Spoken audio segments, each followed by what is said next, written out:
Je suis le seul Guadeloupéen en Rhum Multi. C'est vraiment la catégorie originelle de la route du Rhum. En 78, il n'y avait pas de catégorie lors de la première édition. Il y avait une ligne de départ, une ligne d'arrivée et le premier qui avait franchi la ligne avait gagné. On est sur la plage de la base nautique de Saint-François. Derrière moi, vous avez le canot de mon ami François-Guy Bourdin, avec qui je navigue en Valtrade. C'est un support qui est assez génial. Il y a une bonne ambiance lors des régates, c'est assez fun. Et en même temps, c'est assez physique, donc ça fait une bonne préparation pour la course du Rhum.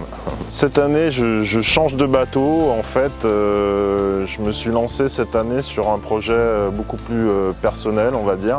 Je fais l'acquisition du bateau Trilogique. C'est un bateau qui est assez connu déjà, qui a un beau palmarès, qui a déjà fait un podium à la Route du Rhum il y a quelques années. L'idée du projet, c'est en fait de racheter le bateau, et de faire la course et puis de l'exploiter ensuite en Guadeloupe et dans la Caraïbe pour tous les événements voile et pour aussi des sorties découvertes. Le bateau Trilogique, c'est un bateau construit en 2003 par un constructeur qui s'appelle Éric Brunil. C'est un trimaran de 15 mètres par 12 de large. C'est un bateau qui a un joli palmarès et qui est un bateau assez simple et assez rapide.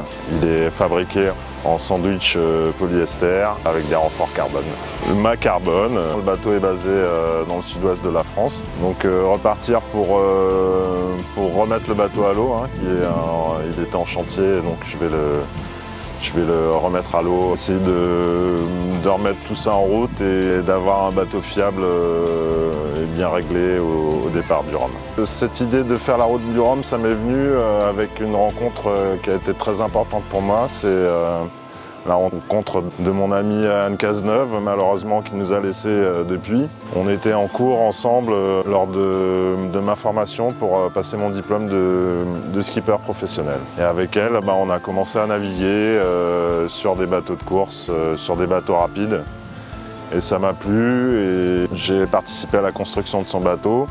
Et puis j'ai beaucoup navigué avec elle et son mari. Puis ça a entraîné des rencontres, un réseau. Et donc après j'ai travaillé pour d'autres skippers guadeloupéens essentiellement, comme Claude Tellier ou Philippe Fiston. Et puis je me suis lancé en 2018.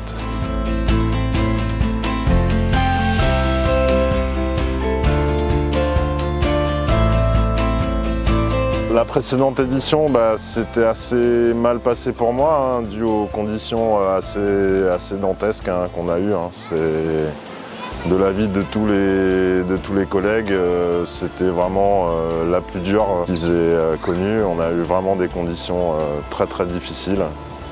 Et lors du passage du premier front, première grosse dépression qu'on a pris, j'ai eu pas mal de dégâts.